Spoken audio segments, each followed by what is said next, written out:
Welcome students. चयन tutorial के इस वीडियो में आज हम कंप्यूटर सब्जेक्ट का एक नया टॉपिक देखने वाले हैं जिसका नाम है कंप्यूटर के प्रमुख भाग। ये इसका पार्ट 1 है, आगे इसका पार्ट 2 भी आने वाला है।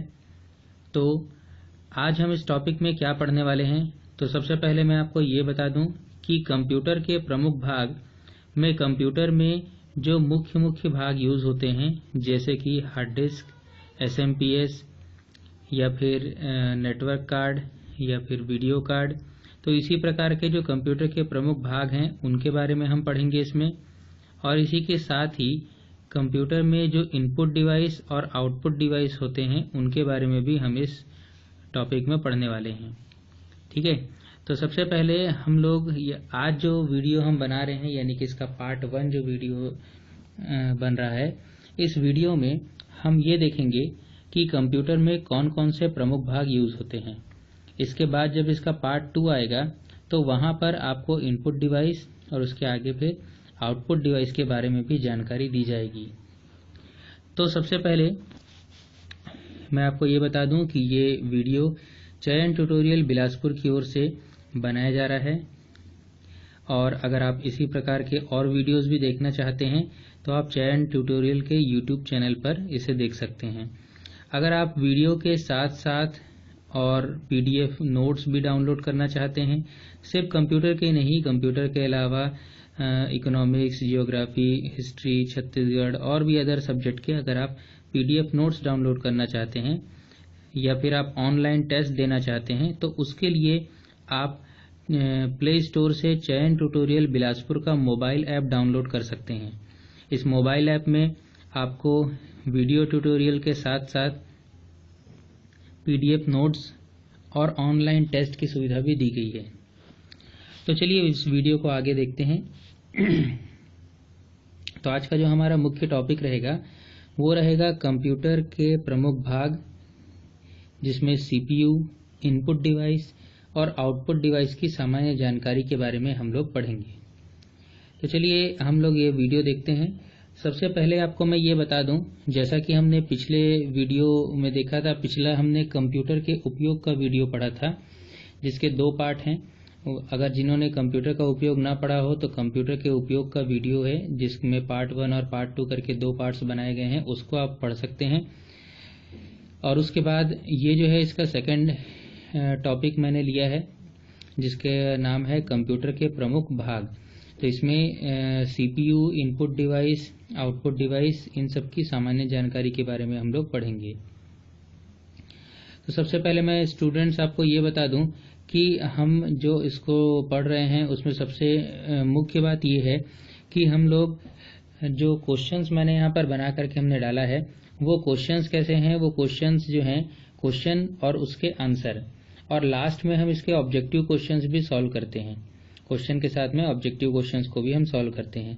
तो क्वेश्चन और उसके आंसर मैं बताऊंगा यहाँ पर आगे आपको, और उसके साथ में ही उन क्वेश्चन आंसर को मैं आपको समझाऊंगा भी, और हम ये कोशिश करेंगे कि ज़्यादा से ज़्यादा क्वेश्चन का आंसर को हम ये समझ सकें कि वो आंसर क्यों लिया गया है। क्योंकि जैसा मैंने पिछले वीडियोज़ में भी बताया है कि अगर आप किसी टॉपिक को अच्छे तरीके से समझ जाते हैं तो उससे संबंधित जो क्वेश्चंस बनते हैं वो बनाना आपके लिए बहुत आसान हो सकता है। ठीक है, तो इसीलिए हम लोग क्वेश्चन और उसका आंसर देखेंगे, साथ में हम लोग ये भी देखने की कोशिश करेंगे कि वो आंसर उसका क्यों लिया गया है।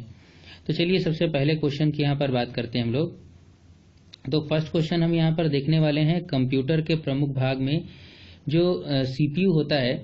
CPU, वैसे तो CPU मुख्य रूप से हम प्रोसेसर को बोलते हैं, लेकिन अगर हम जनरली बात करें तो हम कोई भी व्यक्ति अगर बोलता है CPU तो CPU का एक कैबिनेट रहता है, उसके अंदर जो पार्ट्स होते हैं उनके बारे में हम लोग यहाँ पर पढ़ने वाले हैं। तो देखिए सबसे पहला यहाँ पर आता है कि कौन सा आउटपुट डिवाइस कंप्यूटर से प्राप्त डिजिटल ऑडियो सिग्नल को साउंड कार्ड की सहायता से एनालॉग सिग्नल में उपयोगकर्ता तक पहुँचाता है। तो देखिए CPU के अंदर आने वाले पार्ट्स के साथ में हम कुछ बाहर के पार्ट्स की भी बात यहाँ पर करेंगे। हालांकि ये मुख्य रूप से हम इनपुट और आउटपुट डिवाइस में भी देखने वाले हैं। तो सबसे पहले यहाँ पर देखिए क्या होता है, इसका सही आंसर क्या है। सही आंसर है स्पीकर। अब यहाँ पर बात आती है कि ये कैसे इसका आंसर स्पीकर है। तो देखिए मैंने आपको पहले ही बोला है कि जब आप किसी चीज को अच्छे तरीके से समझ जाएंगे तो उससे संबंधित क्वेश्चंस बनाना या उनके आंसर पता लगाना आपके लिए बहुत सरल हो सकता है। अब यहाँ पर देखिए क्या होता है, कंप्यूटर जो होता है वो किसी भी चीज को 1-0 की भाषा में समझता है। जो मैं बोल रहा हूँ उसको आप ध्यान से सुनिएगा। तो सिर्फ इसका ही आंसर नहीं, ऐसा नहीं कि ये क्वेश्चन आपको रट लेना है और इसका आंसर रट लेना है।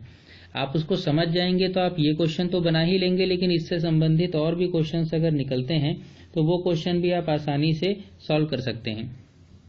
तो देखिए यहाँ पर क्या होगा कि जो मैं समझा रहा हूँ उस चीज को सुनिए ध्यान से, कि कंप्यूटर जब किसी चीज को स्टोर करता है, चाहे वो कोई फाइल हो, चाहे वो कोई ऑडियो हो, वीडियो हो या कोई फोटो हो। यहाँ पर हम बात कर रहे हैं ऑडियो की। तो जब भी कोई ऑडियो होता है, यानी कि आप ऐसा समझ लीजिए कि जैसे मैं बोल रहा हूँ किसी चीज को माइक में, तो वो चीज जाकर के क्या हो रही है, कंप्यूटर में अगर वो चीज रिकॉर्ड होती है, आप कुछ बोलते हैं और उसको आप अगर रिकॉर्ड कर रहे हैं तो कंप्यूटर की मेमोरी में जाकर के वो जाकर के सेव हो जाता है। जनरली मेमोरी में हार्ड डिस्क का हम लोग यूज करते हैं। तो जो हार्ड डिस्क होती है वो क्या करती है, उस चीज को इलेक्ट्रॉनिक फॉर्मेट में, या जो भी आपके पास मेमोरी है वो उसको इलेक्ट्रॉनिक फॉर्मेट में, जिसको हम बाइनरी भाषा या मशीन भाषा या फिर डिजिटल लैंग्वेज यानी कि 1 और 0 की भाषा कहते हैं, तो उसमें वो कंप्यूटर की मेमोरी के अंदर जाकर के स्टोर हो जाता है। लेकिन जब मैं बोल रहा हूँ किसी चीज को तो वो उस सिग्नल को हम लोग एनालॉग सिग्नल बोलते हैं। जैसे ये वॉइस के रूप में जो सिग्नल होगा उसको हम लोग क्या मान सकते हैं, एनालॉग सिग्नल मान सकते हैं। तो ये ध्यान रखिएगा कि कंप्यूटर में आपने कोई गाना रखा हुआ है या कोई वॉइस रखा हुआ है, अब उसको आप अगर सुनना चाहते हैं तो कॉमन सी चीज है कि हर व्यक्ति बोलेगा भाई सुनने के लिए हम क्या यूज करेंगे, तो वो बोलेगा सुनने के लिए हम लोग यूज करेंगे स्पीकर का, ठीक है। लेकिन एक चीज आती है कि जब कंप्यूटर में कोई चीज 1 और 0 की भाषा में स्टोर है तो स्पीकर से वो आपको गाने के रूप में कैसे सुनाई देगी। तो कंप्यूटर में जो ट्रांसलेटर होते हैं, ठीक है, वो ट्रांसलेटर क्या करते हैं कि उस चीज को कन्वर्ट करते हैं। तो अगर आप यहाँ पर जैसे क्वेश्चन बन रहा है कि डिवाइस कौन सा आउटपुट डिवाइस जो है जो कंप्यूटर से प्राप्त डिजिटल ऑडियो सिग्नल को साउंड कार्ड की सहायता से एनालॉग सिग्नल में उपयोगकर्ता तक पहुंचाता है। तो देखिए होता क्या है, कंप्यूटर में एक साउंड कार्ड लगा होता है। तो जब हम किसी चीज को बोलते हैं तो वो साउंड कार्ड के माध्यम से कंप्यूटर की भाषा में जाकर के कन्वर्ट हो जाता है और उसमें सेव हो जाता है। और इसी प्रकार से जब हम किसी चीज को सुनना चाहते हैं, किसी गाने को जो कंप्यूटर में स्टोर है, तो वो गाना साउंड कार्ड के पास आकर के एक सॉफ्टवेयर होता है जिसको साउंड ड्राइवर कहा जाता है, वो ये सब आपस में मिल करके क्या करते हैं, उस साउंड को हमारे सुनने लायक भाषा में कन्वर्ट करके स्पीकर तक पहुंचाते हैं जिससे वो हमको सुनाई दे सके। तो बहुत ही साधारण सी चीज है, अगर मैं बोलूं कि मैं किसी चीज को बोल रहा हूं, जैसे मेरी वॉइस अभी है, तो ये वॉइस एनालॉग सिग्नल के रूप में है। लेकिन अगर ये कंप्यूटर में जाकर के स्टोर होती है तो वहां पर एक साउंड कार्ड लगा होता है जिसमें एक ऑडियो ड्राइवर होता है साथ में, तो वो चीज उसको डिजिटल में कन्वर्ट करके कंप्यूटर तक पहुंचाती है 1-0 की भाषा में, जिसे वो स्टोर कर सकता है। और जब हम दोबारा उस चीज को सुनना चाहेंगे तो वही 1-0 की भाषा से कन्वर्ट होकर के हमको स्पीकर के माध्यम से सुनाई देता है। तो यहाँ पर दो चीजें ध्यान रखिए, एनालॉग सिग्नल और डिजिटल सिग्नल के बारे में मैंने बताया।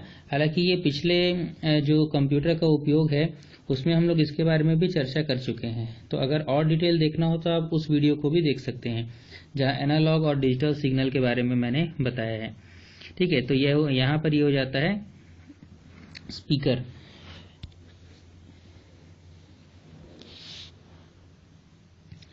अब अगर हम लोग बात करते हैं स्पीकर की, तो स्पीकर में कौन सा सिग्नल हमको सुनाई दे रहा है, तो ये हमको सुनाई दे रहा है एनालॉग सिग्नल, ठीक है।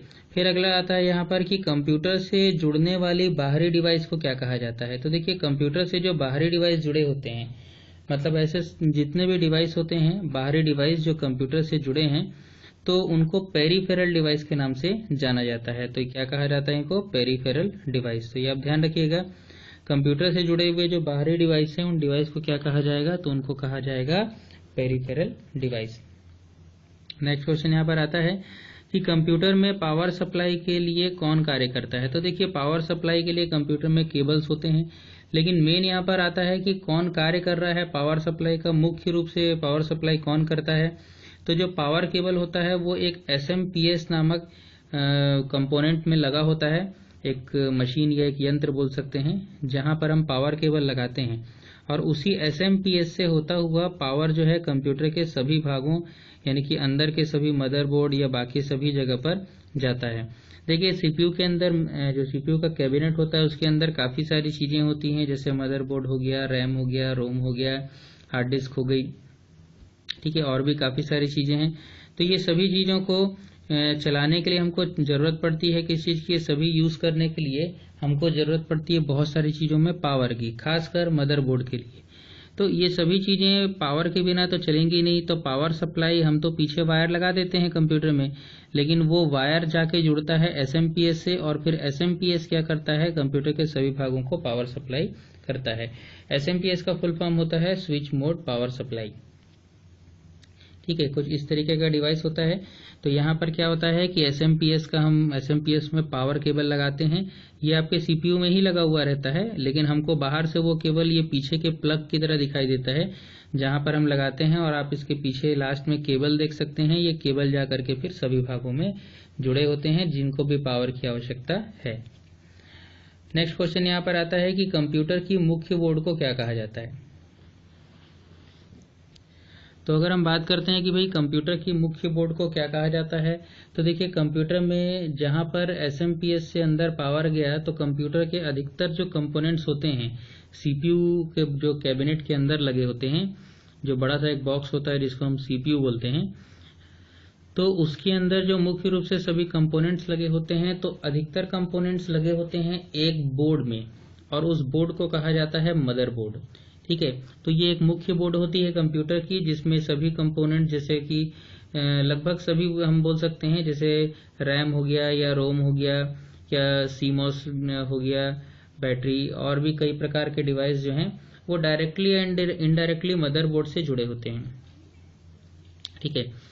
तो इस प्रकार की एक बोर्ड होती है सीपीयू के कैबिनेट के अंदर, और इसी में ही बाकी सभी, जैसे हम लोग अगर कंप्यूटर में पेन ड्राइव कनेक्ट करते हैं या फिर हम स्पीकर लगाते हैं या माइक लगाते हैं, रैम हो गया, रोम हो गया, यहाँ तक कि प्रोसेसर भी जो होता है जो कंप्यूटर को मुख्य रूप से ऑपरेट करता है, तो वो भी इसी मदरबोर्ड में ही लगा होता है, ठीक है। तो ये मुख्य बोर्ड होती है जिसको मदरबोर्ड कहा जाता है।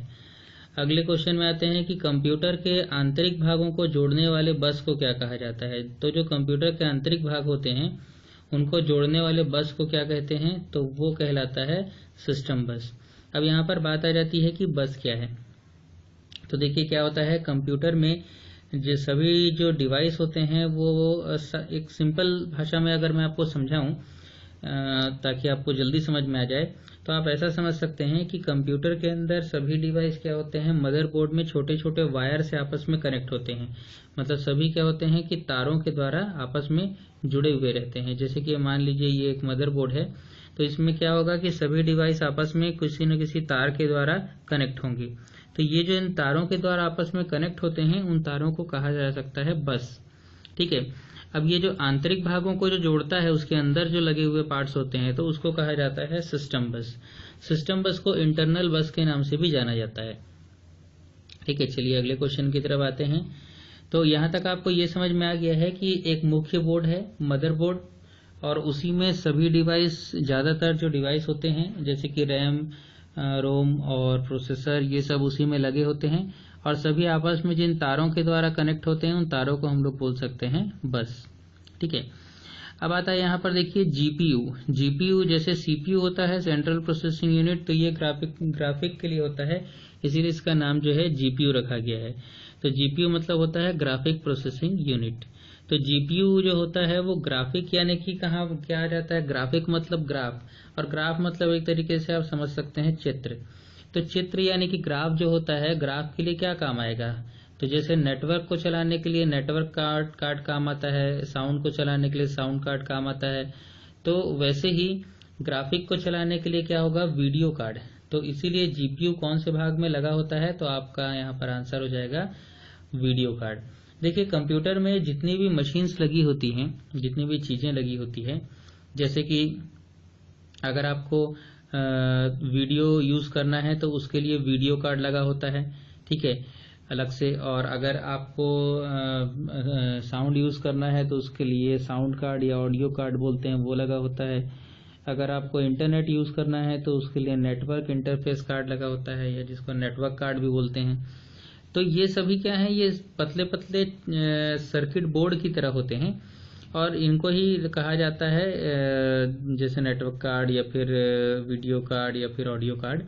तो ये सभी चीज़ें क्या होती हैं, अलग अलग कामों के लिए। जैसे नेटवर्क चलाना है तो नेटवर्क कार्ड लगा होगा, वीडियो देखना है वीडियो कार्ड लगा होगा, साउंड यूज़ करना है साउंड कार्ड लगा होगा। मतलब अगर साउंड कार्ड नहीं लगा है तो ना तो हम कंप्यूटर को साउंड दे सकते हैं और ना ही उससे हम लोग साउंड को ले सकते हैं, तो वो उसके लिए ज़रूरी हो जाता है।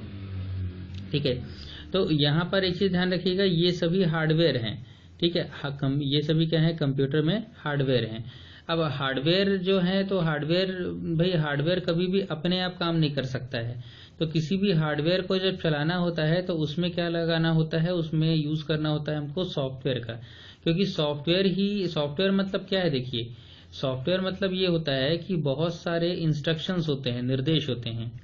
मतलब किसी चीज को चलाने के लिए बहुत सारे निर्देश दिए जाते हैं, और निर्देशों से मिलकर के बनता है प्रोग्राम, और ऐसे काफी सारे प्रोग्राम मिलकर के बनाते हैं सॉफ्टवेयर।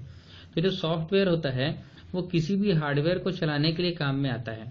ठीक है, अलग अलग हार्डवेयर के लिए अलग अलग प्रकार के सॉफ्टवेयर का यूज किया जाता है। तो यहाँ पर एक चीज और ध्यान रखिएगा कि हार्डवेयर क्या है, तो हार्डवेयर जितने भी कंप्यूटर के जो डिवाइस हैं, आप माउस कीबोर्ड या फिर आप ये वीडियो कार्ड साउंड कार्ड, ये सभी को आप हार्डवेयर बोल सकते हैं। तो ये सभी हार्डवेयर काम कैसे करेंगे, तो बिना सॉफ्टवेयर के कोई हार्डवेयर काम नहीं करता है। तो इसीलिए इनके लिए क्या देना होता है, इनको एक सॉफ्टवेयर डालना जरूरी होता है, और ऐसे सॉफ्टवेयर को जनरली हम लोग ड्राइवर के नाम से जानते हैं। ठीक है, तो ये देखिए इस तरीके से होता है वीडियो कार्ड, और इस वीडियो कार्ड में लगा होता है जीपीयू। तो जीपीयू ही मेन क्या करता है, इसका ग्राफिक की प्रोसेसिंग करता है, जिससे हम चित्रों को देख सकते हैं या यूज कर सकते हैं। अगला आता है नेटवर्क या इंटरनेट की। अगर हम बात करें तो इंटरनेट या नेटवर्क के लिए कौन सा डिवाइस आवश्यक है।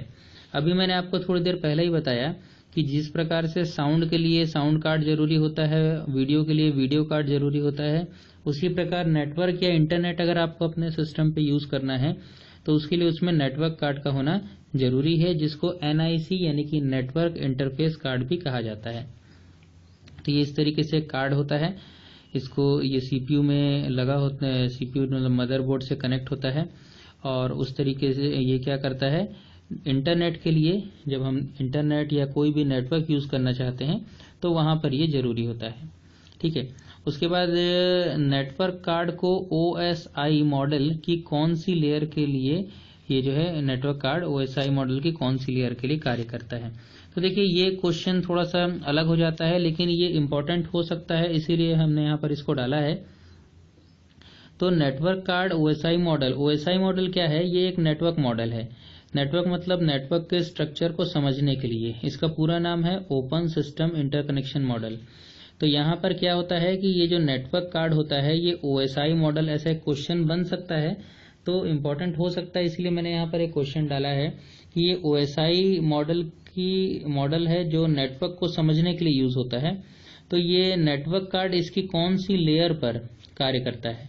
ठीक है, तो इसमें बहुत सारी लेयर्स होती हैं, तो उनमें से ये जो OSI मॉडल की कौन सी लेयर पर नेटवर्क कार्ड काम करेगा, तो ये फिजिकल और डेटा लिंक लेयर पर कार्य करता है। ये आपको ध्यान में रखना है कि OSI मॉडल का फुल फॉर्म है ओपन सिस्टम इंटरकनेक्शन, और नेटवर्क कार्ड जो है वो इसकी फिजिकल या डेटा लिंक लेयर पर कार्य करता है। ठीक है, नेक्स्ट टॉपिक आता है नेटवर्क कार्ड में कौन सा यूनिक या अद्वितीय एड्रेस होता है। देखिए जब भी कोई व्यक्ति कोई नेटवर्क या इंटरनेट यूज करता है तो उसका ये पता लगाने के लिए कि भाई वो कौन सा कंप्यूटर यूज किया है उसने, ठीक है, कि किस कंप्यूटर को यूज करके, जैसे कोई किसी व्यक्ति को कोई मैसेज भेजता है, या फिर ये बोल सकते हैं कि कोई किसी व्यक्ति से किसी प्रकार का मतलब कम्युनिकेशन कर रहा है, तो ये कंफर्म होना चाहिए कि भाई वो व्यक्ति कौन से कंप्यूटर का यूज कर रहा है। ये कैसे कंफर्म हो कि वो कौन से कंप्यूटर का यूज कर रहा है? तो इसीलिए भाई वो जुड़ेगा तो नेटवर्क कार्ड का यूज करके जुड़ेगा। तो नेटवर्क कार्ड में एक अद्वितीय यानी कि यूनिक एड्रेस होता है हर नेटवर्क कार्ड, जिससे कि उसकी पहचान होती है कि वो कौन सा है। तो इसे कहा जाता है मैक एड्रेस। ठीक है, तो अच्छे से याद रखिएगा ये चीज कि नेटवर्क कार्ड, अब जो कंप्यूटर होता है उसमें नेटवर्क कार्ड लगा है। नेटवर्क कार्ड लगा होने के बाद ही आप इंटरनेट या नेटवर्क का यूज कर सकते हैं।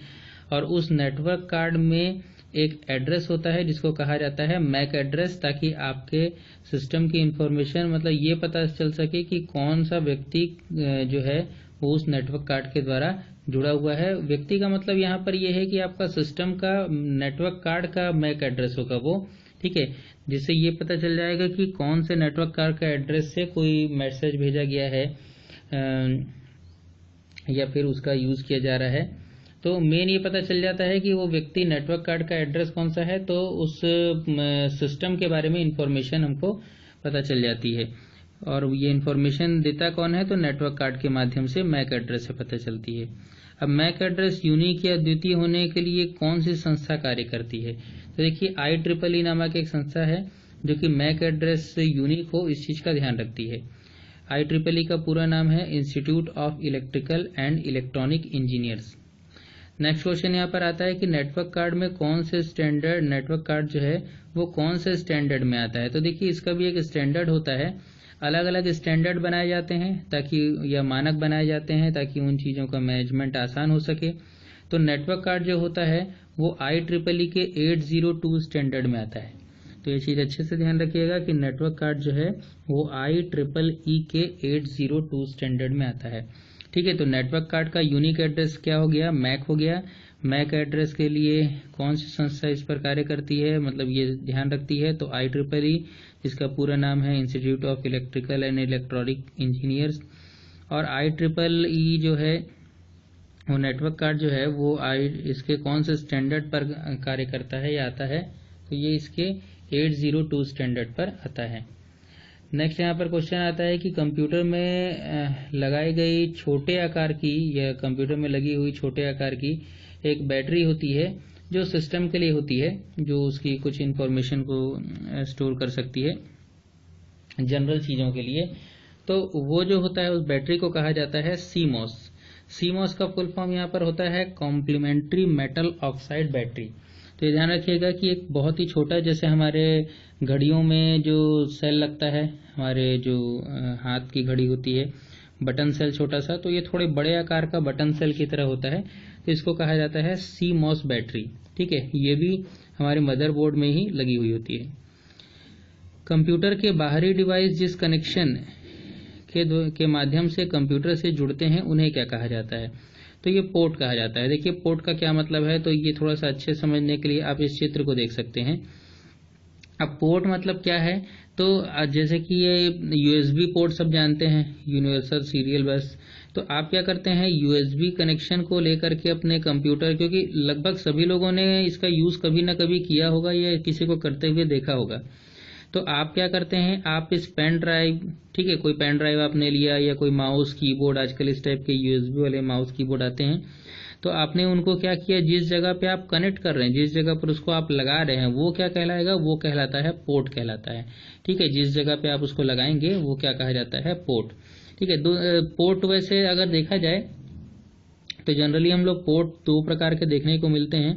एक USB पोर्ट होता है जो बहुत ही कॉमन है, जैसा आप इसमें देख सकते हैं USB पोर्ट, जहां पेन ड्राइव या फोन को भी हम कनेक्ट कर सकते हैं, तो वो होता है USB पोर्ट।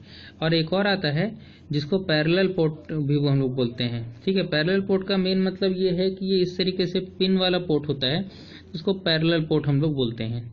ठीक है, वैसे तो पहले सभी जगह पैरेलल पोर्ट ही आता था, लेकिन अब बहुत सारे डिवाइसेस में USB पोर्ट का यूज होने लगा है। तो USB का पूरा नाम जैसा मैंने पहले ही बता दिया है, यूनिवर्सल सीरियल बस। अब यहाँ पर आता है किसे लेगेसी पोर्ट भी कहा जाता है। लेगेसी का मतलब मेन ये है कि बहुत ही पुराना, या एकदम बोल सकते हैं जैसे विरासत के रूप में जो होता है, बहुत पुराना हो चुका है, तो उसको लेगेसी कहा जाता है। तो लेगेसी पोर्ट किसको बोलते हैं, पैरेलल पोर्ट को। अभी जो मैंने आपको एक पिन वाला दिखाया था, तो वो पिन वाला जो पोर्ट है उसको कहा जाता है लेगेसी पोर्ट, क्योंकि अब ये यूज होना थोड़ा कम हो चुका है। ठीक है, बंद तो नहीं बोल सकते लेकिन बहुत कम हो चुका है, क्योंकि अधिकतर चीजों में आजकल यूएसबी पोर्ट ही ज्यादातर यूज हो रहा है। प्रोसेसर को अन्य किस नाम से पहचाना जाता है? तो देखिए, जो आपके सिस्टम में आपका जो मदरबोर्ड मैंने आपको कुछ समय पहले दिखाया था, मदरबोर्ड में क्या होता है, बहुत सारे डिवाइस होते हैं, वो सभी डिवाइस कनेक्टेड भी होते हैं, लेकिन सभी डिवाइस को ऑपरेट कौन करेगा, चलाएगा कौन सबको? तो सभी डिवाइस को ऑपरेट करने के लिए कंप्यूटर में एक और डिवाइस लगा होता है जिसे प्रोसेसर कहा जाता है। अब ये प्रोसेसर क्या करता है? तो प्रोसेसर का मेन काम क्या होता है, जितने भी कंप्यूटर से कनेक्टेड डिवाइस हैं, आपको एक साधारण सा एग्जांपल बताता हूं मैं। जैसे आप कीबोर्ड से कुछ टाइप कर रहे हैं, तो जब आप कीबोर्ड से टाइप करेंगे तो वो आपको मॉनिटर पे मान लीजिए दिखाई दे रहा है। ठीक है, अब ये कीबोर्ड और मॉनिटर का आपस में क्या कनेक्शन है? तो दोनों का कनेक्शन बनाने का या कंप्यूटर में जितनी भी चीजें हैं सभी से काम करवाने का काम कौन करता है? प्रोसेसर करता है। तो आप ऐसा समझ लीजिए कि इसका मेन काम क्या है? मैनेजमेंट करने का।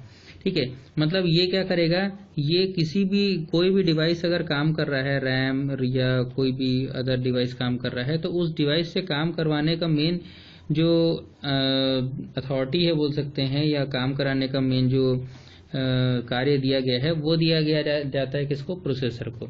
मतलब प्रोसेसर एक मैनेजर की तरह बोल सकते हैं, अगर हम सिंपल भाषा में समझना चाहें कि भाई मैनेजर क्या करेगा, तो वो मैनेजमेंट करेगा, सब लोग अपना काम कर रहे हैं कि नहीं और ठीक तरीके से वो काम करें, ये काम किसका है? मैनेजर का है। तो यहाँ पर वही काम प्रोसेसर करता है।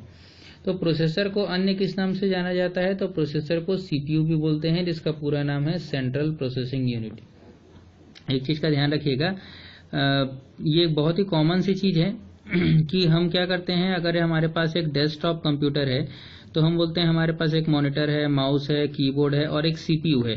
तो जो बॉक्स होता है सीपीयू, जिसको जनरली सीपीयू कहा जाता है, तो सीपीयू मेन हम उसको नहीं बोलेंगे, वो सीपीयू का कैबिनेट है।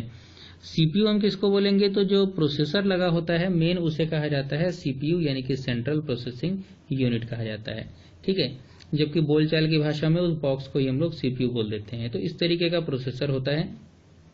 नेक्स्ट क्वेश्चन यहाँ पर आता है कि पहला प्रोसेसर कौन सा था? तो पहला प्रोसेसर हमने पहले पढ़ा हुआ है, हालांकि पिछले कंप्यूटर के उपयोग वाले वीडियो में, कि इंटेल 4004 नामक प्रोसेसर जो था, जो इंटेल कंपनी के द्वारा बनाया गया था, उसको माना जाता है पहला प्रोसेसर।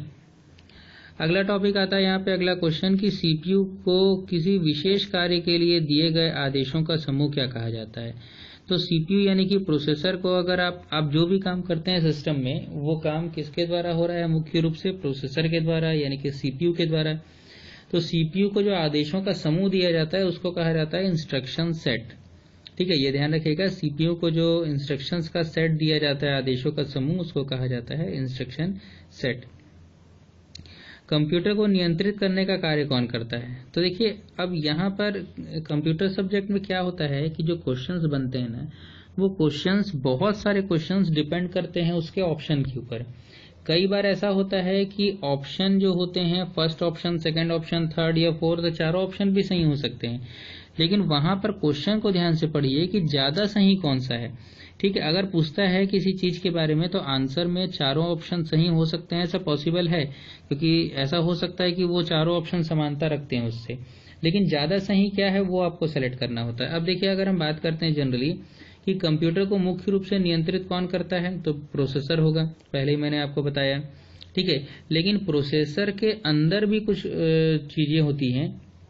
जैसे प्रोसेसर के अंदर जो चीजें होती हैं, मुख्य रूप से उसको हम लोग अलग अलग भागों में बांटते हैं। जैसे एक उसको बोलते हैं सीयू बोलते हैं। सीयू का मतलब होता है कंट्रोल यूनिट होता है। ठीक है, मतलब प्रोसेसर के अंदर की बात कर रहा हूं मैं। तो सीयू का मतलब क्या होगा? प्रोसेसर के अंदर एक होता है सीयू, जिसको बोलते हैं कंट्रोल यूनिट, जो कि पूरे ऑपरेशंस को कंट्रोल करता है, कि वो कैलकुलेशन करना है, कि वो डिसीजन वाला है, कि निर्णय लेना है, क्या करना है, वो कंट्रोल यूनिट का काम है। फिर कोई भी जैसे ऑपरेशन अगर चल रहा है, कोई भी कार्य हो रहा है कंप्यूटर में, तो वो क्या होगा? कंट्रोल यूनिट तय करता है कि वो कैसे कंट्रोल करना है उसको। और उसके पास कार्य करने के लिए दो चीजें और होती है, एक होता है अरिथमेटिक यूनिट और एक होती है लॉजिक यूनिट, जिसको शॉर्ट फॉर्म में ALU बोलते हैं। तो यहाँ पर ALU का मतलब क्या है? Arithmetic logic unit. ठीक है, इसको हम अलग अलग करके पढ़ सकते हैं। तो अगर कोई काम अरिथमेटिक वाला होता है यानी कि कैलकुलेशन से रिलेटेड होता है तो वो काम दे दिया जाता है अरिथमेटिक यूनिट को, और अगर कोई लॉजिकल डिसीजन है तो फिर वो लॉजिकल यूनिट उस चीज को करती है। तो मेन अगर बोला जाए कि कंप्यूटर में देखिए, अगर ये बोला जाए कि सीपीयू यानी कि प्रोसेसर में मुख्य नियंत्रक कौन होता है, जो उसमें मेन कंट्रोलर होता है, तो यहाँ पर ऑप्शन आ जाएगा क्या, कंट्रोल यूनिट। मैंने आपको 3 चीजें बताया प्रोसेसर के अंदर की, जो मेन 3 चीजें हैं उनको आपको ध्यान में रखना है। मेन 3 चीजें, पहला है सीयू कंट्रोल यूनिट जो पूरा कंट्रोल करेगा। फिर उसके बाद सेकंड हम लोग ले सकते हैं अरिथमेटिक यूनिट को, जो अरिथमेटिक यानी कि कैलकुलेशन, जोड़ घटाव गुणा भाग करेगा। और लॉजिक यूनिट जो कि डिसीजन लेगा, जैसे बड़ा है छोटा है बराबर है, इस प्रकार का काम लॉजिक यूनिट करेगा। ठीक है, तो मेन कंट्रोलर यहाँ पर सीपीयू के अंदर, देखिए कंप्यूटर का कंट्रोलर कौन है, प्रोसेसर, लेकिन अगर प्रोसेसर के अंदर कंट्रोलर कौन है बोला जाएगा तो वहां पर आएगा सीयू यानी कि कंट्रोल यूनिट। इसी के साथ में एएलयू यानी कि अरिथमेटिक और लॉजिक यूनिट भी होता है। ठीक है, लेकिन उनका काम अलग है। अब नेक्स्ट क्वेश्चन आता है, ऐसे कौन से डिवाइस हैं जिन्हें सूचना या डेटा स्टोर करने के लिए रखने के लिए उसका यूज किया जाता है। तो बहुत ही कॉमन सी चीज है, जो किसी चीज को स्टोर करेगा वो कहलाता है स्टोरेज डिवाइस। अब स्टोरेज डिवाइस की बात करें तो इसको कई टाइप्स में हम लोग डिवाइड कर सकते हैं। ठीक है, जैसे कि अगर जनरली हम लोग बात करते हैं तो स्टोरेज डिवाइस में अगर हम बात करें, जैसे हमारे कंप्यूटर में मुख्य स्टोरेज डिवाइस कौन सा है भाई, मतलब मेन जो होता है सबसे जरूरी बोल सकते हैं, तो वो एक हो जाता है स्टोरेज डिवाइस की बात करें। वैसे तो लगभग सभी जरूरी हैं, लेकिन ज्यादातर चीजें जहां जैसे ऑपरेटिंग सिस्टम जहां स्टोर होता है तो वो होती है हार्ड डिस्क। ठीक है, मतलब हमारा पूरा ऑपरेटिंग सिस्टम जो है वो भी कहाँ पर स्टोर होता है, हार्ड डिस्क में ही जाकर के स्टोर होता है। ठीक है, तो हार्ड डिस्क एक ऐसा स्टोरेज है जहां पर ऑपरेटिंग सिस्टम भी जाकर के स्टोर होता है। और इसके अलावा और भी कई स्टोरेज हैं। आप बोलें तो भाई स्टोरेज मतलब क्या, सीडी भी एक स्टोरेज है, वहां भी डेटा स्टोर हो रहा है, डीवीडी भी स्टोरेज है, पेन ड्राइव भी स्टोरेज है, और भी काफी सारे स्टोरेज होते हैं।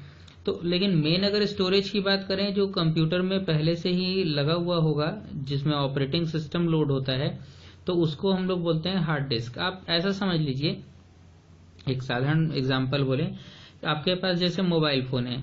अब आपका अगर मोबाइल फोन है तो उसमें इंटरनल मेमोरी है। अब अगर बोला जाए आपका मोबाइल फोन, तो वो तो एक हार्डवेयर है। अब उस हार्डवेयर को चलाने के लिए क्या होगा, सॉफ्टवेयर जरूरी होगा। ठीक है, ऑपरेटिंग सिस्टम, जो भी ऑपरेटिंग सिस्टम आपके फोन में हो, तो वो ऑपरेटिंग सिस्टम होगा कहाँ, कहीं ना कहीं तो स्टोर होगा ना। तो वो स्टोर होता है कहाँ, आपके इंटरनल मेमोरी में, फोन के इंटरनल मेमोरी में। ठीक उसी प्रकार हम ये बोल सकते हैं कि इंटरनल मेमोरी से ही बहुत हद तक समानता रखता है हार्ड डिस्क। हालांकि हार्ड डिस्क को चेंज किया जा सकता है कंप्यूटर में, लेकिन उसी के अंदर पूरा ऑपरेटिंग सिस्टम और जो हम फाइल फोल्डर बनाते हैं वो स्टोर होता है।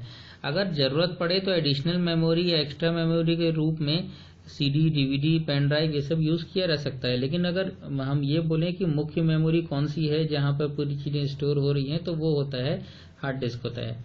ठीक है, इसके अलावा सीडी, डीवीडी, काफी सारे स्टोरेज डिवाइस होते हैं। और उसके बाद नेक्स्ट टॉपिक यहाँ पर आता है, नेक्स्ट क्वेश्चन कि कंप्यूटर में, तो अभी जैसे मैंने आपको यहाँ पर दिखाया है कि डेटा जो स्टोर होता है वो सीडी में भी स्टोर हो सकता है, वो डीवीडी में भी स्टोर हो सकता है। ठीक है, जैसे ये सीडी है, तो हम लोग का मेन जो स्टोरेज होता है उसके लिए हार्ड डिस्क होती है। ठीक है, अब कंप्यूटर में डेटा मापने की सबसे छोटी इकाई कौन सी होती है, तो देखिए कंप्यूटर में डेटा जब स्टोर होता है तो वो 10 के फॉर्मेट में स्टोर होता है, जैसे 1010 इस फॉर्मेट में स्टोर होता है। तो ये जो 10 का फॉर्मेट है इसको कहा जाता है बिट, कहा जाता है BIT, बिट।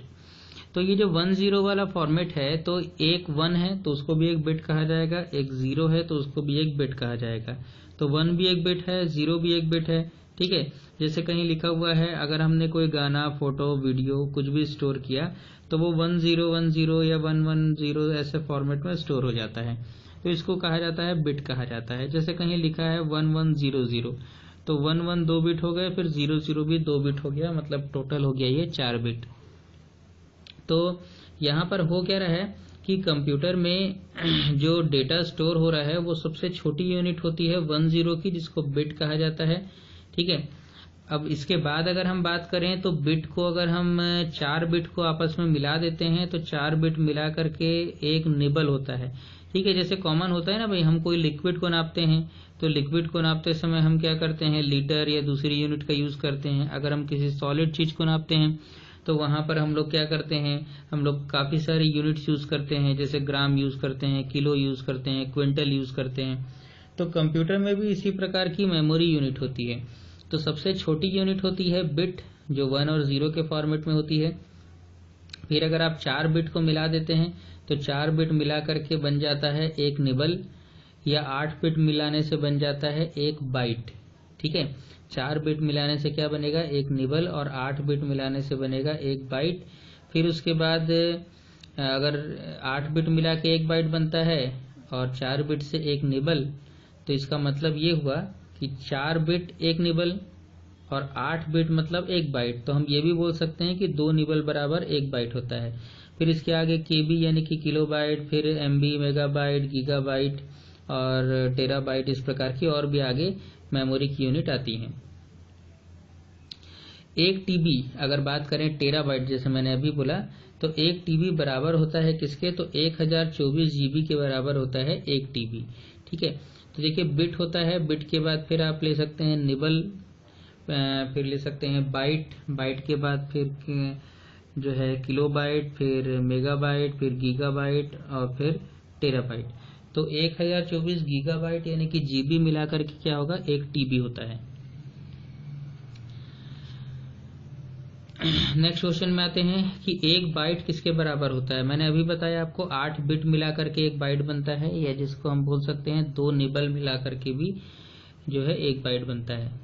ठीक है, क्योंकि एक निबल 4 बिट के बराबर होता है।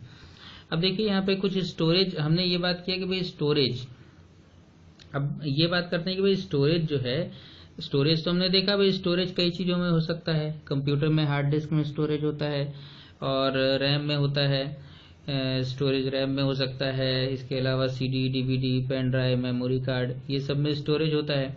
और टेप में भी, आपने पुराना टेप देखा होगा, टेप कैसेट, जो रील वाला टेप आता था, तो वो भी एक प्रकार से स्टोरेज ही है, क्योंकि वो चीजों को स्टोर तो कर ही रहा है।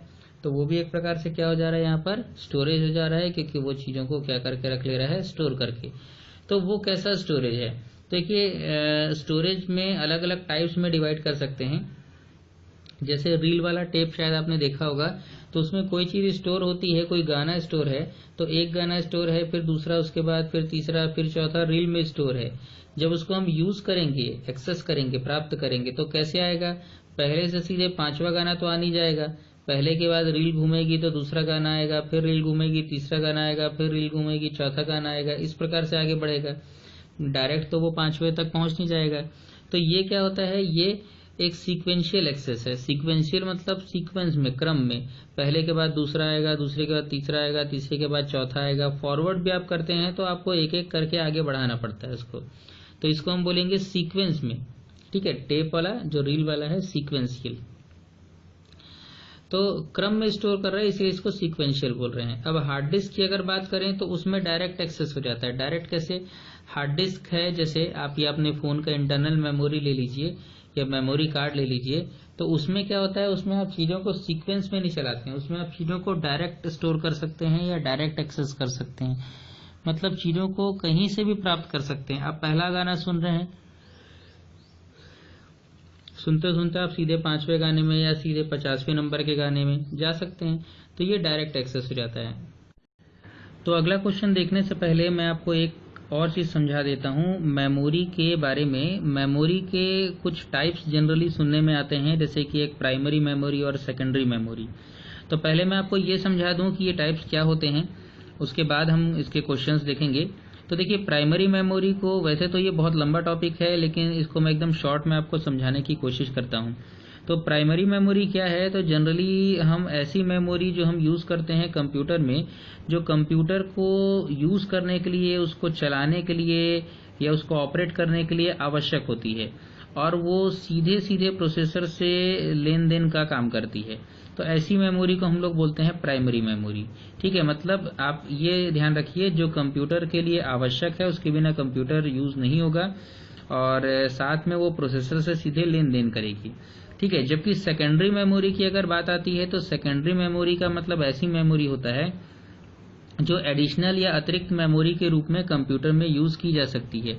फॉर एग्जांपल कि अगर आप कंप्यूटर यूज कर रहे हैं और आपको लगता है कि आपके कंप्यूटर की मेमोरी में चीजें नहीं रखना है, कोई एक्स्ट्रा मेमोरी आपको यूज करनी है जैसे कि सीडी या डीवीडी या पेन ड्राइव या मेमोरी कार्ड, तो ये आप अलग से कंप्यूटर में लगाते हैं, तो इसको हम लोग बोलेंगे सेकेंडरी मेमोरी।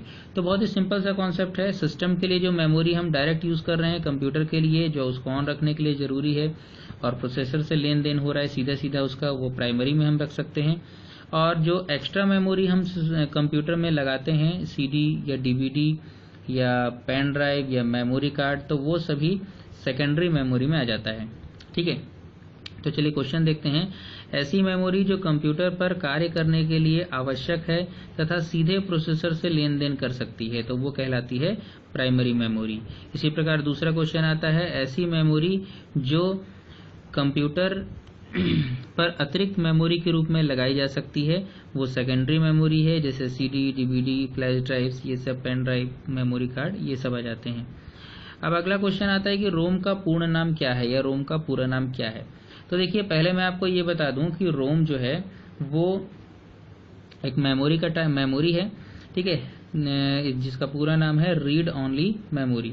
अब देखिए, वैसे तो इसके नाम से क्लियर हो रहा है कि ये एक रीड ओनली मेमोरी है, यानी कि ऐसी मेमोरी है जिसको केवल रीड किया जा सकता है, केवल पढ़ा जा सकता है, उसमें कोई किसी प्रकार का चेंजेस यूजर के द्वारा जो उपयोग करता है वो नहीं करता है।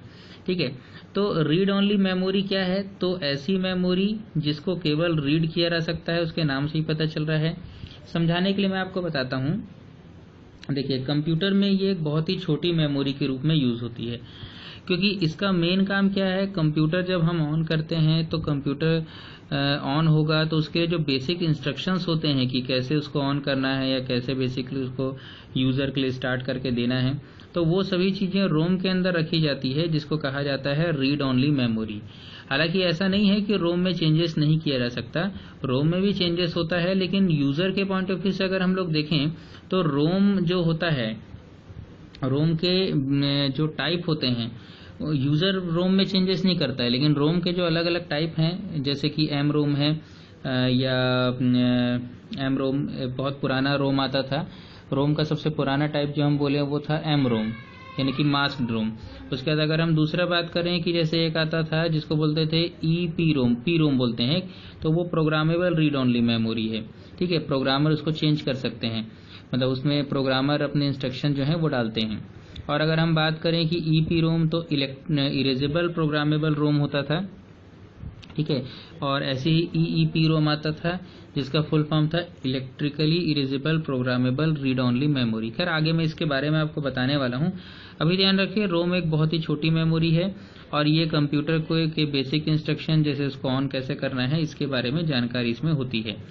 तो कंप्यूटर को ऑन करने के लिए आवश्यक तथा छोटी मेमोरी कौन सी है, तो मैंने पहले ही बता दिया, इसका नाम रोम है, रीड ओनली मेमोरी।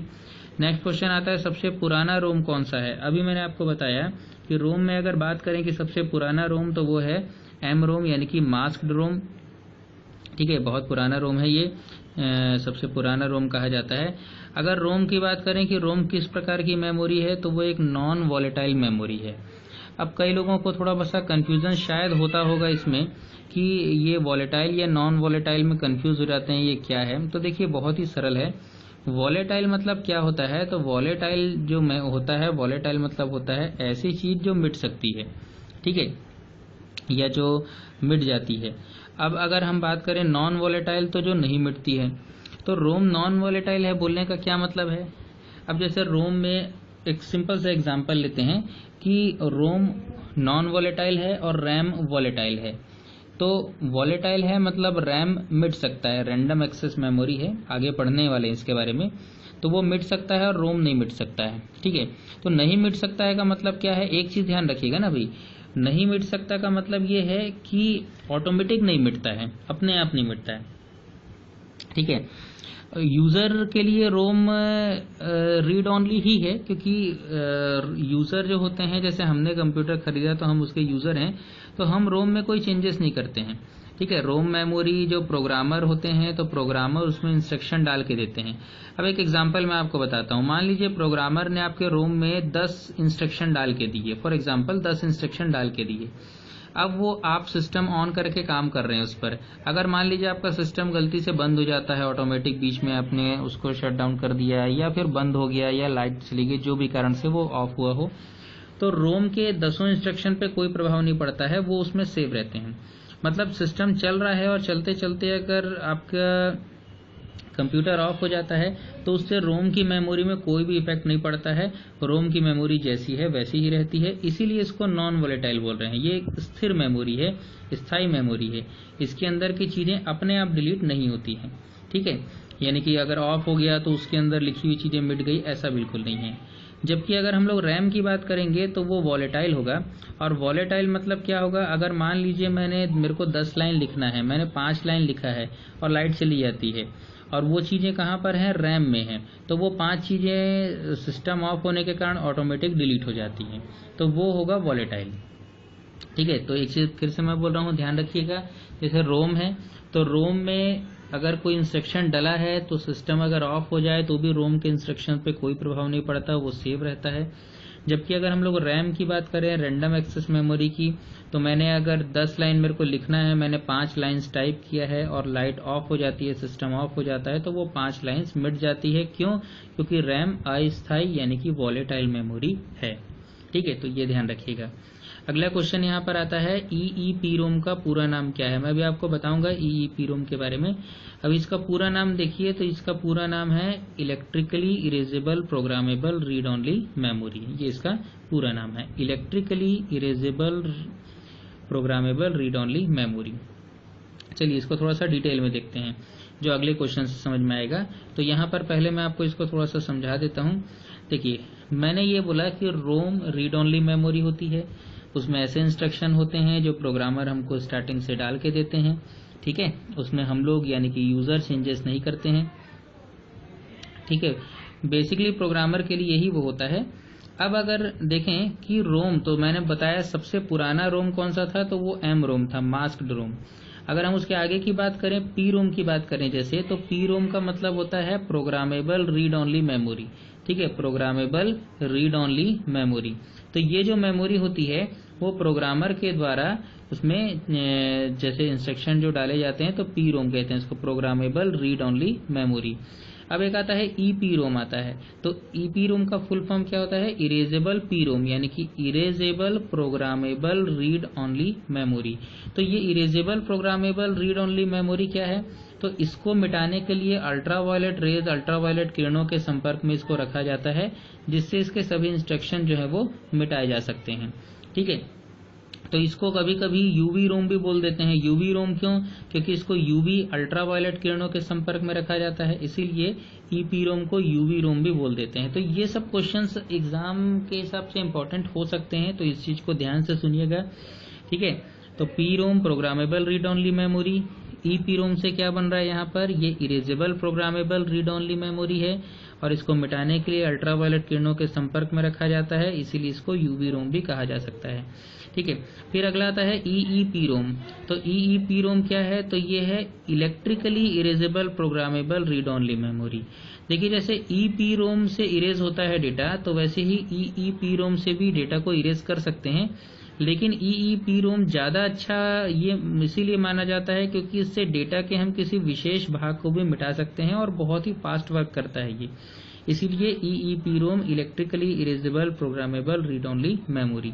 जैसे मैं आपको एक एग्जांपल छोटा सा देता हूँ कि अगर आप अपने मेमोरी कार्ड की बात करें, जैसे आपका मेमोरी कार्ड है, तो मेमोरी कार्ड में क्या है, आपका बहुत सारा डेटा सेव है, तो उस मेमोरी कार्ड के डेटा को आप जब मिटाते हैं, तो मेमोरी कार्ड के डेटा को, मैं ये नहीं बोल रहा हूँ रोम की बात नहीं, मैं समझाने के लिए एक एग्जांपल दे रहा हूँ।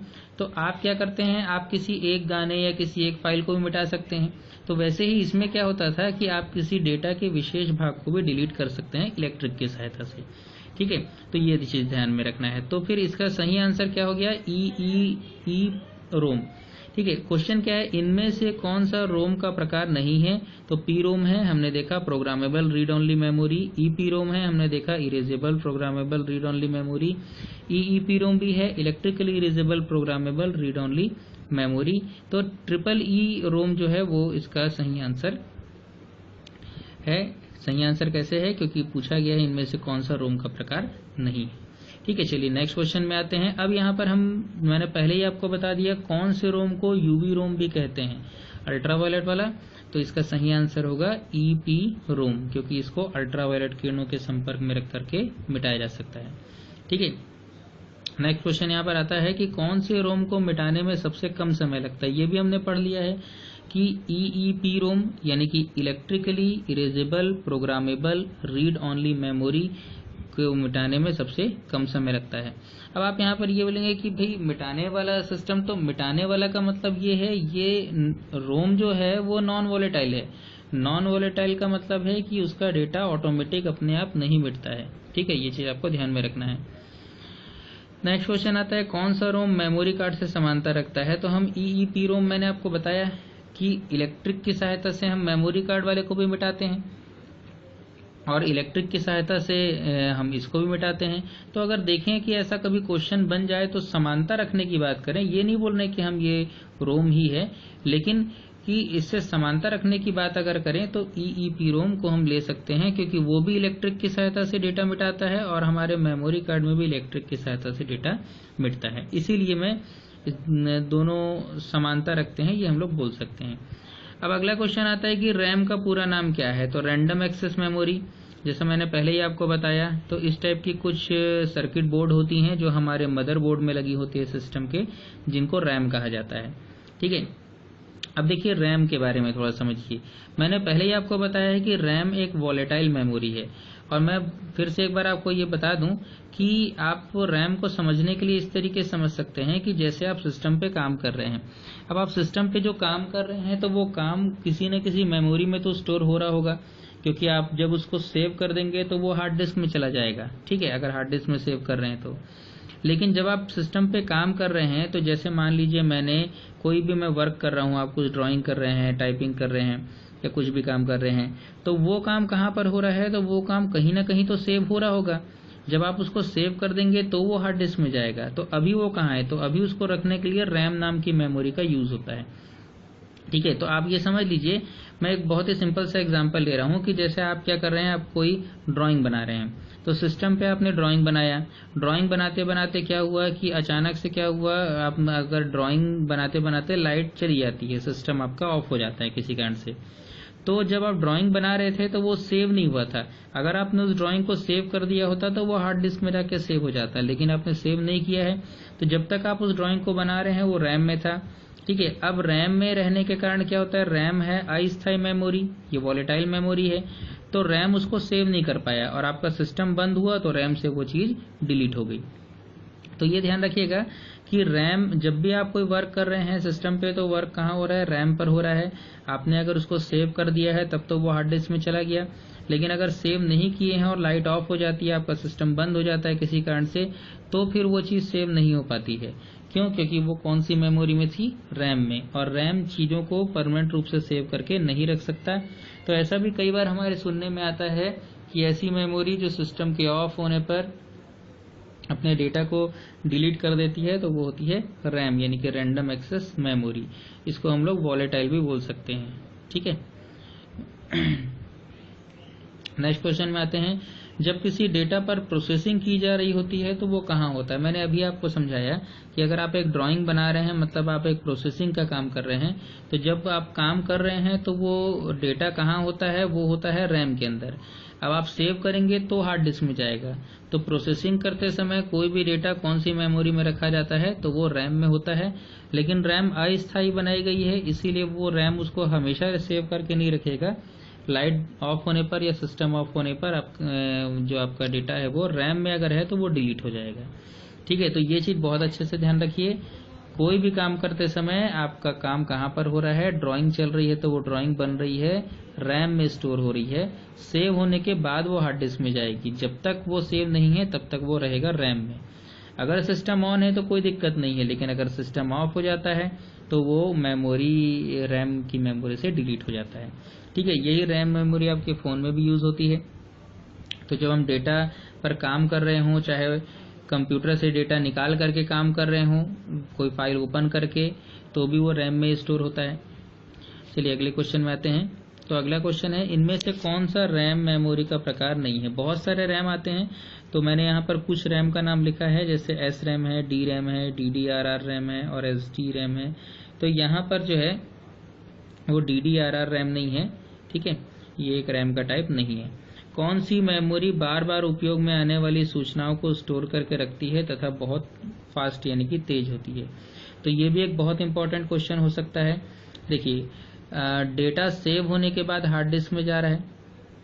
हमने रोम के बारे में पढ़ा। रोम एक नॉन वॉलेटाइल यानी कि स्थायी मेमोरी है। कंप्यूटर ऑफ होने पर भी उसके अंदर के इंस्ट्रक्शन डिलीट नहीं होते हैं। रैम एक अस्थायी मेमोरी है। जब आप किसी चीज़ पे काम कर रहे हैं तो वो रैम में होता है, और अगर सिस्टम ऑफ हो जाता है तो रैम के अंदर अगर वो चीज़ है तो वो रैम साफ हो जाता है, यानी कि डिलीट हो जाती है चीज़ें। अब एक आता है कि कौन सी ऐसी मेमोरी है जो बार बार उपयोग में आने वाली चीज़ों को स्टोर करती है और बहुत फास्ट होती है। तो ये कैश मेमोरी है। कई बार ऐसा क्वेश्चन एग्जाम में पूछा जा सकता है कि कौन सी मेमोरी बहुत फास्ट होती है और बार बार उपयोग में आने वाली चीज़ों को रखती है। तो हम जिन चीज़ों का बार बार यूज़ कर रहे हैं, कंप्यूटर क्या करेगा, उसको बार बार मेमोरी से नहीं निकालेगा, वो उसको कैश मेमोरी एक छोटा सा पार्ट है उसमें रख लेगा। बहुत छोटी मेमोरी होती है तो उसमें रख लेगा। और जैसे हम किसी चीज़ का, किसी डेटा का, किसी इंफॉर्मेशन का बार बार यूज़ कर रहे हैं, तो वो मेमोरी या वो इंस्ट्रक्शन बोले तो कैश में जाकर के क्या हो जाता है, सेव हो जाता है। अब कैश में परमानेंट रूप से सेव नहीं रहेगा, लेकिन कैश में रहेगा, तो बार बार जब हम उसको यूज़ करेंगे तो वो सीधे कैश मेमोरी से उसको यूज़ कर लेगा। ठीक है, तो ये मेमोरी बहुत फास्ट मेमोरी होती है। अगला क्वेश्चन यहाँ पर आता है, इनमें से सबसे तेज मेमोरी कौन सी है। तो अगर देखिए हम बात करेंगे रैम की, हार्ड डिस्क की, कैश की और रोम की, तो सबसे तेज मेमोरी अगर हम बोलेंगे तो वो कैश मेमोरी है। ये भी ध्यान रखिएगा अच्छे से। छोटी है, अस्थायी है, लेकिन तेज भी है। सामान्यतः एड्रेसिंग के लिए किसका यूज होता है। तो देखिए, कंप्यूटर में चीजें जब आप सेव करते हैं या चीजों पर काम करते हैं तो वो किसी न किसी एड्रेस पर जाकर के सेव होती हैं। कंप्यूटर में भी चीजों का फिक्स एड्रेस होता है, तो एड्रेसिंग के लिए जो काम करता है वो रजिस्टर होता है। हालांकि रजिस्टर के भी कई अलग अलग टाइप्स हैं, लेकिन एड्रेसिंग के लिए कौन काम करेगा, तो एड्रेसिंग के लिए रजिस्टर काम करेगा। ये आपको ध्यान में रखना है। ठीक है, तो मेमोरी में मैं एक बार फिर से आपको बता दूं कि अगर बोलेगा कि रोम कैसी मेमोरी है, तो रोम नॉन वॉलेटाइल है, अपने आप नहीं मिटती है। ठीक है, रोम के हमने टाइप्स देखा, एम रोम देखा, पी रोम देखा, ईपी रोम देखा, ईईपी रोम देखा। ऐसी मेमोरी जिसका डेटा सिस्टम ऑफ होने पर डिलीट हो जाता है तो वो रैम है, रैंडम एक्सेस मेमोरी। बहुत ही छोटी मेमोरी लेकिन फास्ट मेमोरी होती है, कैश मेमोरी। ठीक है, और एड्रेसिंग के लिए कौन सी मेमोरी काम करती है, मतलब कौन काम करता है, तो वो है रजिस्टर।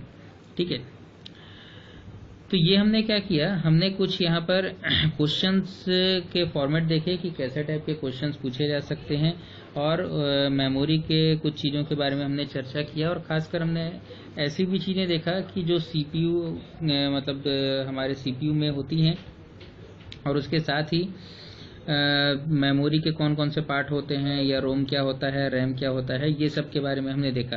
अब हम एक काम करेंगे, हम लोग कुछ ऑब्जेक्टिव क्वेश्चन सॉल्व करेंगे, जिससे ये क्लियर हो जाएगा कि जो चीज़ें समझ में आई हैं उनका फॉर्मेट कैसा टाइप का हो सकता है एग्जाम में। तो ये भी हम यहाँ पर देखते हैं। तो देखिए, कौन सा आउटपुट डिवाइस कंप्यूटर से प्राप्त ऑडियो सिग्नल को साउंड कार्ड की सहायता से एनालॉग सिग्नल में उपयोगकर्ता तक पहुंचाता है। मतलब आप इस चीज को सुनते किसके माध्यम से हैं, तो स्पीकर। इसका सही आंसर है स्पीकर। अगला क्वेश्चन आता है कि कंप्यूटर में जुड़ने वाले बाहरी डिवाइस को क्या कहा जाता है। तो जो बाहरी डिवाइस कंप्यूटर से जुड़ते हैं उनको कहा जाता है पेरिफेरल डिवाइस। इसका सही आंसर है पेरिफेरल डिवाइस।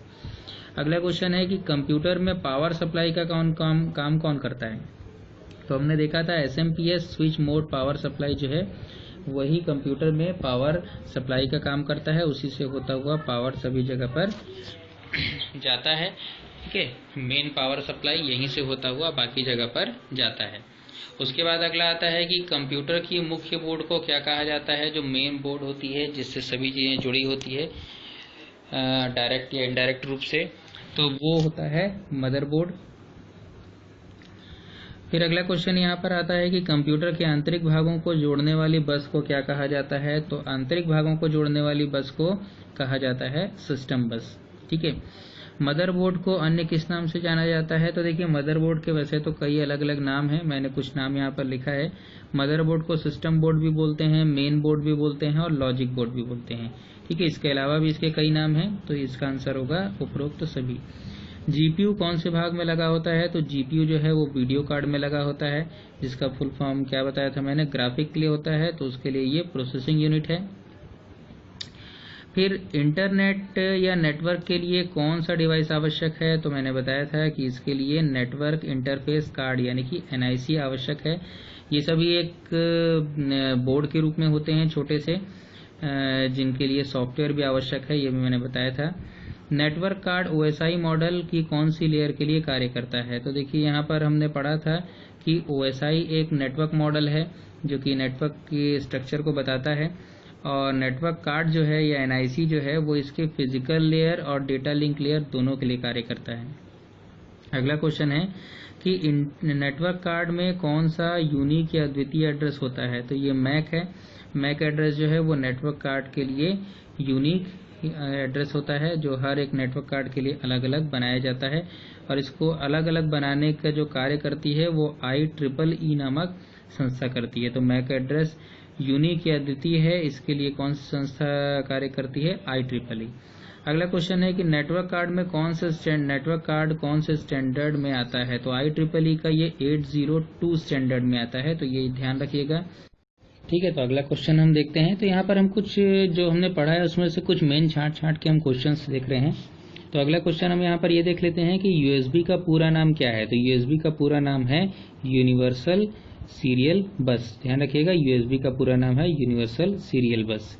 अब अगला आता है कि किसे लेगेसी पोर्ट भी कहा जाता है? तो जो पैरेलल पोर्ट होता है उसे कहा जाता है लेगेसी पोर्ट। लेगेसी यानी कि मैंने बोला था विरासत, यानी कि बहुत पुराना पोर्ट हो गया है। आजकल ज़्यादातर यूएसबी पोर्ट यूज होता है, लेकिन अभी भी पैरेलल पोर्ट का यूज होता है। प्रोसेसर को अन्य किस नाम से पहचाना जाता है? तो प्रोसेसर जो है उसको अन्य नाम है उसका सीपीयू यानी कि सेंट्रल प्रोसेसिंग यूनिट के नाम से जाना जाता है। प्रथम प्रोसेसर कौन सा था? तो इंटेल 4004 जो है वो प्रथम प्रोसेसर था। अगला क्वेश्चन है कि इनमें से कौन सा प्रोसेसर निर्माता नहीं है? देखिए वैसे बहुत सारी कंपनी है जो प्रोसेसर बनाती है, छांट के मैंने कुछ कंपनियों का नाम यहाँ पर लिखा है, लेकिन इसके अलावा भी बहुत सारी इंपॉर्टेंट कंपनियां हैं। जैसे पहला प्रोसेसर इंटेल कंपनी का था, इंटेल 4004। तो यहाँ पर ये तीनों ही प्रोसेसर निर्माता कंपनियां हैं, AMD, मोटरोला और IBM। इसके अलावा भी बहुत सारी कंपनियां हैं जो प्रोसेसर बनाती हैं, कुछ कई नाम यहाँ पर मैंने दिया है।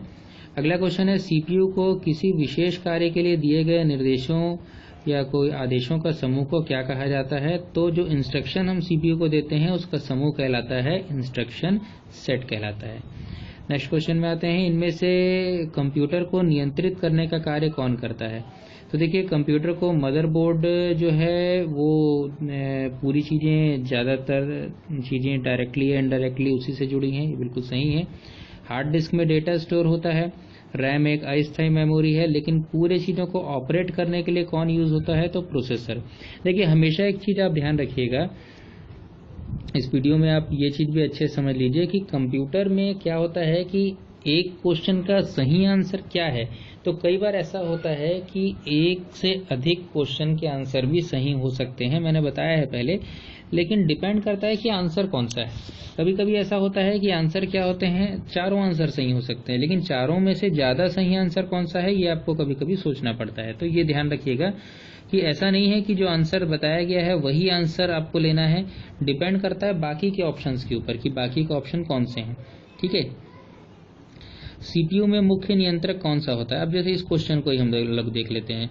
अब सीपीयू में मैंने आपको बताया था कि सीपीयू में सीयू भी होता है, ठीक है, सीपीयू में रजिस्टर भी है, सीपीयू में अरिथमेटिक और लॉजिक यूनिट भी होता है, लेकिन यहाँ पर बोला गया कि मुख्य नियंत्रक कौन होता है?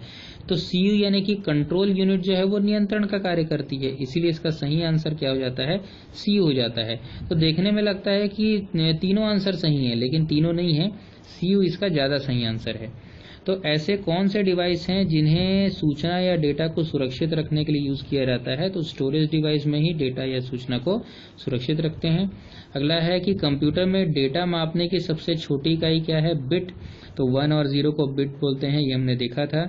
कैसेट या टेप किस प्रकार का उदाहरण है? तो ये सीक्वेंशियल, डायरेक्ट, इंडेक्स सीक्वेंशियल, या इनमें से कोई नहीं। तो ये सीक्वेंशियल का एग्जाम्पल है, हमने देखा था। इसमें डेटा एक सीक्वेंस में यानी कि क्रम में स्टोर होता है। जबकि अगर हार्ड डिस्क की बात करें तो वो डायरेक्ट एक्सेस का उदाहरण है, क्योंकि उससे हम चीज़ों को सीधे प्राप्त कर सकते हैं। अब ऐसी मेमोरी जो कंप्यूटर पर कार्य करने के लिए आवश्यक है तथा सीधे प्रोसेसर से लेन देन करती है। तो मैंने आपको बताया था एक प्राइमरी मेमोरी है और एक सेकेंडरी मेमोरी है। तो जो सीधे प्रोसेसर से लेन देन करती है वो प्राइमरी मेमोरी है, और जो आवश्यक भी है कंप्यूटर के लिए। इसी की जगह अतिरिक्त मेमोरी को हम लोग बोलते हैं कौन सा? Secondary memory. तो ऐसी मेमोरी जो कंप्यूटर पर अतिरिक्त मेमोरी के रूप में लगाई जा सकती है वो होती है सेकेंडरी मेमोरी। फिर रोम का पूरा नाम क्या है? तो रीड ओनली मेमोरी। फर्स्ट इसका आंसर है A, read only memory. Next question आता है कि सबसे पुराना रोम कौन सा है? तो एम रोम। और शायद आपको याद होगा कि एम रोम का पूरा नाम क्या था? तो एम रोम का पूरा नाम था मास्क्ड रोम। नेक्स्ट क्वेश्चन है कि रोम किस प्रकार की मेमोरी है? वॉलेटाइल है, नॉन वॉलेटाइल है? तो ध्यान होगा आपको कि रोम को मैंने क्या बताया था, रोम जो है वो नॉन वॉलेटाइल है, मतलब ये स्थायी मेमोरी में आती है। EEPROM का पूरा नाम क्या है? तो EEPROM का पूरा नाम था electrically erasable programmable read only memory. ठीक है, नेक्स्ट क्वेश्चन की तरफ आते हैं। इनमें से कौन सा रोम का प्रकार नहीं है? तो PROM भी है, programmable read only memory. EPROM भी है, erasable programmable read only memory. EEPROM भी है, electrically erasable programmable read only memory. Triple EPROM जो है वो आंसर इसका सही है, क्योंकि ये रोम का प्रकार नहीं है। कौन से रोम को UV रोम भी कहा जाता है? ठीक है, आपको ध्यान होगा मैंने क्या बताया था आपको कि कौन सा रोम को UV रोम कहा जाता है? तो EPROM को, क्योंकि इसको अल्ट्रावायलेट किरणों के संपर्क में रख के मिटाया जा सकता है। कौन से रोम को मिटाने में सबसे कम समय लगता है? तो सबसे कम समय लगता है EEPROM को मिटाने में, क्योंकि इसको इलेक्ट्रिक की सहायता से मिटाया जाता है। और कौन सा रोम है जो मेमोरी कार्ड से समानता रखता है? तो EEPROM जो है वो मेमोरी कार्ड से समानता रखता है। रैम का पूरा नाम क्या है? तो रैम का पूरा नाम होता है रैंडम एक्सेस मेमोरी। ठीक है, रैम का पूरा नाम क्या है? Random access memory. रैम किस प्रकार की मेमोरी है? तो ये वॉलेटाइल मेमोरी है, क्योंकि ये अस्थायी है और ऑफ होने पर सिस्टम के इसमें रखी हुई चीजें मिट जाती हैं। जब किसी डेटा पर प्रोसेसिंग की जा रही होती है तो वो डेटा कहाँ रखा जाता है? तो ध्यान रखिएगा, जब किसी डेटा पर प्रोसेसिंग की जा रही होती है तो वो डेटा रैम में रखा जाता है, रैंडम एक्सेस मेमोरी में। और अगला क्वेश्चन है, इनमें से कौन सा रैम मेमोरी का प्रकार नहीं है? तो DDRR रैम जो है वो रैम मेमोरी का प्रकार नहीं है। फिर नेक्स्ट क्वेश्चन आता है, कौन सी मेमोरी बार बार उपयोग में आने वाली सूचनाओं को स्टोर करके रखती है और बहुत तेज होती है? तो ये कैश मेमोरी है, जो कि बार बार उपयोग में आने वाली सूचनाओं को रखती है और ये बहुत तेज भी है। सामान्यतः एड्रेसिंग के लिए कौन कार्य करता है कंप्यूटर में? तो यहाँ पर नाम आ जाता है रजिस्टर। तो रजिस्टर जो है वो नॉर्मली एड्रेसिंग के लिए कार्य करता है।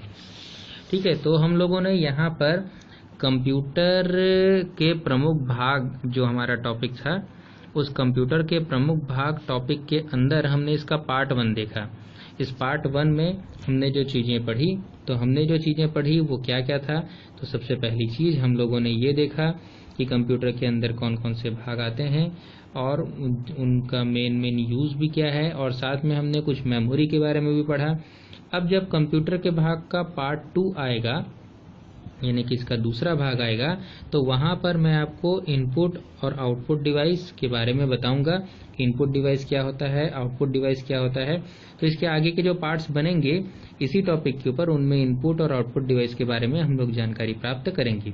ठीक है, जैसा मैंने आपको पहले ही बताया था कि अगर आपको ऐसे ही और वीडियोज देखने हैं तो आप YouTube के चैनल पर, जिसका नाम चैन ट्यूटोरियल्स है, उस पर आप देख सकते हैं ऐसे ही वीडियो। सिर्फ कंप्यूटर के ही नहीं, कंप्यूटर के जैसे ही कंप्यूटर से रिलेटेड भी वीडियोज मिल जाएंगे आपको। और छत्तीसगढ़ भूगोल, इतिहास या बाकी सब सब्जेक्ट के भी वीडियो आपको मिल जाएंगे। और भी अच्छी चीज़ ये है कि अगर आप चाहें तो आप सीधे प्ले स्टोर पर जा करके चयन ट्यूटोरियल बिलासपुर लिख करके सर्च कर सकते हैं और इसका मोबाइल ऐप डाउनलोड कर सकते हैं, जहां पे आप ये सब वीडियोस भी देख सकते हैं और वीडियोस के साथ साथ आपको PDF फॉर्मेट पे जो नोट्स हैं वो नोट्स भी अवेलेबल हो जाते हैं, जिनको डाउनलोड करके भी आप उन चीज़ों को पढ़ सकते हैं, जो कि और इजी हो जाता है आपके लिए। और साथ में ऑनलाइन टेस्ट की भी फैसिलिटी है, अगर आप ऑनलाइन टेस्ट देना चाहें तो वो भी आप चयन ट्यूटोरियल के मोबाइल ऐप पर दे सकते हैं। ठीक है, तो इस वीडियो में इतना ही। अगले में कंप्यूटर के प्रमुख भाग का पार्ट 2 आएगा, जिसमें हम आगे की चीज़ें पढ़ेंगे। Thank you.